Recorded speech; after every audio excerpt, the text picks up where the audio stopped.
Hello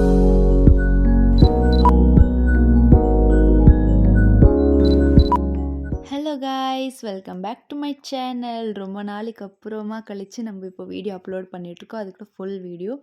so இதுக்கு மேலே கண்டினியூஸாக வீடியோ அப்லோட் பண்ணுறதுக்கு நான் ட்ரை பண்ணுறேன். ஸோ இன்றைக்கி என்ன வீடியோக்குள்ளே பார்க்க போகிறோன்னா, பார்லருக்கே போகாமல் எப்படி நம்ம கெமிக்கல் ஃப்ரீயாக ஹோம்மேட் ஸ்பா பண்ணுறது தான் பார்க்க போகிறோம். இதுக்கு ஒரே ஒரு விஷயம் இருந்தால் போதும். ஸோ நம்ம வந்துட்டு ஸ்பா க்ரீம் ரெடி பண்ணிக்கலாம். ஸ்பா க்ரீம் வந்துட்டு நம்ம கெமிக்கல் ஜாஸ்தி இருக்கிறதுனால அப்பப்போ யூஸ் பண்ண முடியாது அண்ட் டெய்லி யூஸ் பண்ண முடியாது. இட்ஸ் லைக் வீக்லி இல்லைனா இயர்லி ஒன்ஸ் தான் யூஸ் பண்ணுறது கரெக்டாக இருக்கும். ஸோ இந்த ஸ்பா க்ரீம் நம்ம ஹோம்மேட் ஸ்பா க்ரீம் வந்துட்டு நீங்கள் எப்போ வேணாலும் யூஸ் பண்ணலாம். ஸோ இதில் என்ன பெனிஃபிட்னாக்கா ஹேர் க்ரோத் ஆகும், ஹேர் ரிப்பேர் பண்ணும். ஸோ தென் ஸ்பா க்ரீமாகவும் யூஸ் ஆகும். ஸோ இப்போ வந்துட்டு நம்ம எங்கன்னா வெளியே அவுட்டிங் போனோன்னாக்கா கண்டிப்பாக நம்மளோட ஹேர் அதுக்கு செட் ஆகாமல் இருக்கும். ஸோ வாட்டர்னால நம்மளோட ஹேர் டேமேஜ் ஆகிருக்கும். ஸோ இந்த க்ரீம் வந்துட்டு ரொம்பவே யூஸ்ஃபுல்லாக இருக்கும். ஃபர்ஸ்ட் நான் என்ன பண்ண போகிறேன்னா, நல்லா சிக்கு எடுத்துக்கோங்க.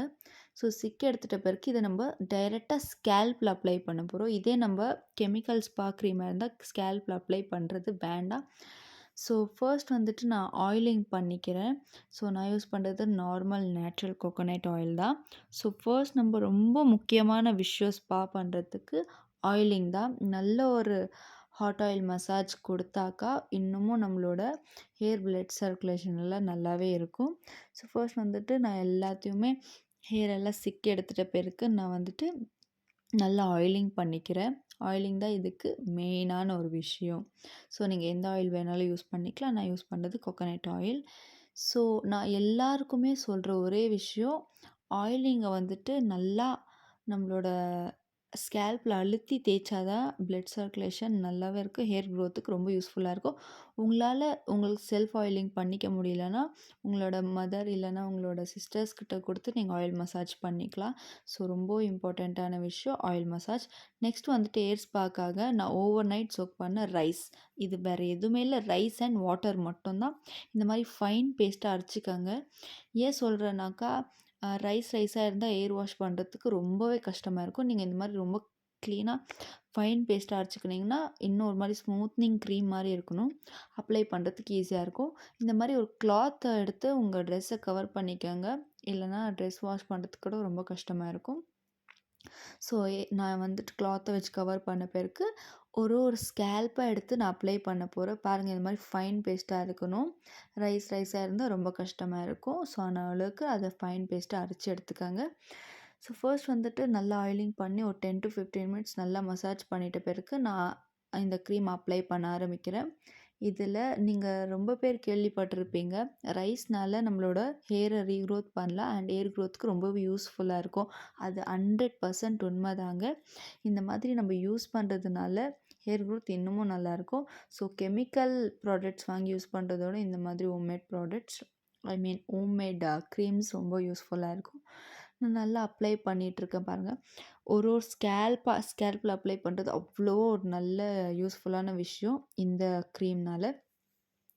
ஸோ நீங்கள் இந்த மாதிரி நான் ஃபர்ஸ்ட் வந்துட்டு ரைஸ்லேருந்து ஸ்டார்ட் பண்ணுறேன். அதுக்கப்புறம் போக போக எந்த மாதிரி ஹோம்மேட் திங்ஸை வச்சு நம்ம இந்த மாதிரி ஹேர் பேக் இல்லை ரீக்ரோத் டிப்ஸ் எல்லாம் நான் போட ட்ரை பண்ணுறேன்.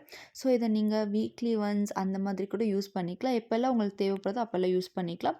பட் ஒன் திங் என்னென்னா, ரைஸை வந்துட்டு ஓவர் நைட் நம்ம சோக் பண்ணுறதுல தான் இருக்குது. ஓவர் நைட் விட்ட பிறகு தான் அதை எடுத்து நம்ம அரைச்சி யூஸ் பண்ணுறது இன்னும் பெனிஃபிட் ஜாஸ்தி இருக்குது. பாருங்கள், என்னோடய ஹேர் எவ்வளோ மோசமாக இருக்குது. நான் வந்துட்டு ஹேர் ஸ்ப்ரே ஸ்ட்ரெயிட்னரில் ஜாஸ்தி யூஸ் பண்ணுறதுனால என்னோடய ஹேர் வந்துட்டு இந்த மாதிரி ரொம்ப டேமேஜாக இருக்குது.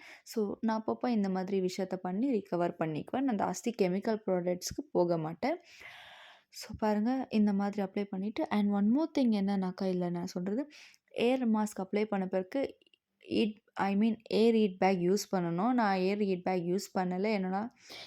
என்னோடய ஏர் ஹீட் பேக் ஒர்க் ஆகலை. ஸோ அதனால யூஸ் பண்ணலை. பரவாயில்ல, உங்கள்கிட்ட ஏர் ஹீட் பேக் இல்லைனாலும் fine. And one more thing என்னன்னாக்கா, நீங்கள் குளித்த அப்புறம் உங்களோட ஹேரை வந்துட்டு ஏர் ட்ரையர் வச்சு ட்ரை பண்ணாதீங்க. ஸோ இன்னமும் டேமேஜ் ஆகும் அண்ட் ஒரு மாதிரி ரஃப்னஸ் கொடுக்கும் ஏர் ட்ரையர் யூஸ் பண்ணுறதுனால. ஆன அளவுக்கு நீங்கள் வெயிலில் காய வைக்கிறதோ இல்லைனாக்கா நார்மல் ஃபேன் காத்துல காய வைக்கிறது இன்னும் பெட்டரா இருக்கும். அண்ட் நெக்ஸ்ட் என்னன்னாக்கா, ஹாட் வாட்டர் யாருமே யூஸ் பண்ணாதீங்க ஹேர்ல நம்ம ஹாட் வாட்டர் போடுறதுனால நம்மளோட ஹேர்ல வந்துட்டு டேண்ட்ரஃப் ப்ராப்ளம் அதனாலேயே ஜாஸ்தியாகும். ஆன அளவுக்கு நீங்கள் கோல்ட் வாட்டரில் ஹேர் மட்டும் வாஷ் பண்ணிக்கோங்க. It's better. அண்ட் நெக்ஸ்ட் என்ன பார்த்தீங்கன்னா, நேச்சுரல் ஷாம்புவாக இருந்தாலும் நீங்கள் டைரெக்டாக அப்ளை பண்ணிக்கலாம். Chemical shampoo like clinic plus அந்த மாதிரி கெமிக்கல் ஷாம்பூஸ் யூஸ் பண்ணோன்னாக்கா, நீங்கள் வந்துட்டு ரைஸ் வாட்டர் இல்லைனாக்கா நார்மல் வாட்டரில் மிக்ஸ் பண்ணிவிட்டு அதை நீங்கள் டைரெக்டாக அப்ளை பண்ணிக்கலாம். ஸோ அப்படியே அப்ளை பண்ணாதீங்க. அது இன்னமும் ரொம்ப மோசமாக இருக்கும் நம்மளோட ஹேர்ஸ்க்கு. ஸோ நான் பாருங்கள் ஈவனாக ஃபுல்லாக அப்ளை பண்ணியிருக்கேன். என்னோடய ஹேர்ஸ் அதிலே வந்துட்டுருக்கு. ஸோ ஃபைன், பரவாயில்ல. இந்த மாதிரி விஷயங்கள் நீங்கள் கண்டினியூஸாக பண்ணுறதுனால ஏர் ஃபால்ஸும் கம்மியாகும். ஸோ பாருங்கள், நான் ஃபுல்லாக லென்த்லேருந்து நான் க்ளீனாக அப்ளை பண்ணிவிட்டு, நீங்கள் வேணும்னா பன் போட்டுக்கலாம், இல்லைனா கூட ஃபைன், பரவாயில்ல. 10 to 15 மினிட்ஸ் விட்டுட்டு வாஷ் பண்ணிக்கோங்க. ரொம்ப ட்ரை ஆக விடாதீங்க. ஜஸ்ட் 10 to 15 மினிட்ஸ் போதும். பார்த்தீங்கன்னா இங்கே பாருங்கள் எவ்வளோ பவுன்ஸியாக இருக்குது ஹேரு. அண்ட் ஹேர் ரொம்ப ஷைனிங்காகவும் இருக்கும் இதை நீங்கள் யூஸ் பண்ணுறதுனால. நம்மளோட ஹேரை நம்மளே ஸ்பாயில் பண்ணிக்கிற ஒரு விஷயம் என்னென்னாக்கா, ஹேர் ஸ்டைல் நிறையா பண்ணுறது and puff hair style try பண்ணுறது, ஹேர் ஸ்ப்ரே, ஹேர் ஸ்ட்ரைட்னர் அந்த மாதிரி.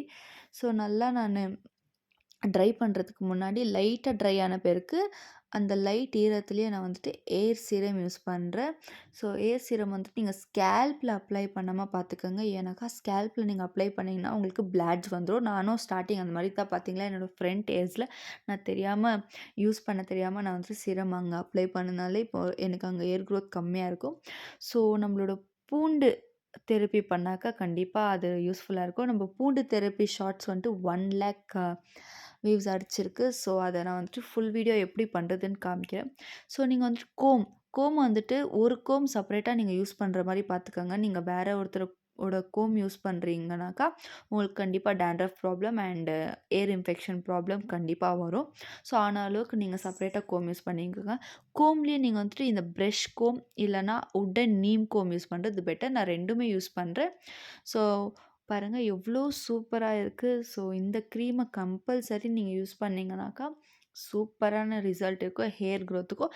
என்னோடய ஹேர் பார்த்திங்கன்னா இப்போது ரீசெண்டாக க்ரோ ஆகிட்டுருக்கு. ஏன்னாக்கா இந்த ஒரு விஷயத்த நான் க்ளீனாக ஃபாலோ பண்ணிகிட்ருக்கேன். நீங்களும் ஃபாலோ பண்ணுங்கள். உங்களுக்கு இந்த ஏர் க்ரீம் யூஸ்ஃபுல்லாக இருந்துச்சுன்னா நெக்ஸ்ட்டு உங்களுக்கு எந்த மாதிரி டிப்ஸ் எல்லாம் வேணும்ன்ட்டு மறக்காமல் கமெண்ட்டில் சொல்லுங்கள். நான் உங்களுக்கு கமெண்ட் பாக்ஸில் எல்லாத்துக்கும் ரிப்ளை பண்ணுறேன். ஆன அளவுக்கு நான் வீடியோவை போஸ்ட் பண்ண ட்ரை பண்ணுறேன். உங்களுக்கு அந்த மாதிரி ஏதாவது இம்பார்ட்டண்ட்டான வீடியோஸ் அப்லோட் பண்ணோன்னா என்னோடய இன்ஸ்டாகிராம் பேஜை நான் கீழே டிஸ்கிரிப்ஷனில் கொடுக்குறேன். இன்ஸ்டாகிராம் பேஜில் வந்துட்டு நீங்கள் எனக்கு டிஎம் பண்ணுங்கள். நான் உங்களுக்கு மறக்காமல் நீங்கள் இதான் என்னோடய சேனல் ஃபஸ்ட் டைம் பார்க்குறீங்கன்னா சப்ஸ்கிரைப் பண்ணி வச்சுக்கோங்க. நெக்ஸ்ட் வீடியோவில் பார்க்கலாம். பாய். Thank you so much.